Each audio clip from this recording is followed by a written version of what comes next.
ஈரானுக்கு ரஷ்யாவினுடைய ஆயுதங்கள் இருக்கு, சீனாவினுடைய ஆயுதங்கள் இருக்கு, அவங்க தயாரித்த ஆயுதங்களும் இருக்கு.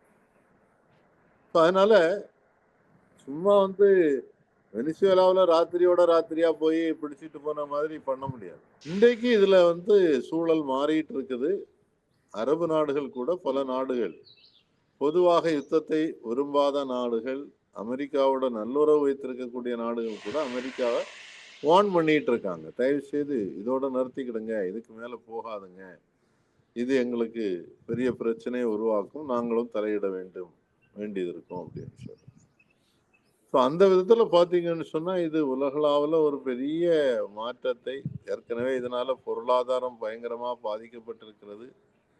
டாலருடைய விலை மதிப்பு குறைந்து கொண்டே போகிறது. டாலருக்கு பதிலாக மக்கள் தங்கமும் வெள்ளியும் வாங்க ஆரம்பிச்சிட்டாங்க. அப்படி இருக்கக்கூடிய சூழ்நிலையில அமெரிக்கா உடனடியாக தன்னுடைய பாதையை மாற்றிக்கொள்ளாவிட்டால் உலகத்திற்கே ஒரு பெரிய சவாலாக யுத்தம் மாறிவிடும், மனிதகுலம் அழிந்து போகும்.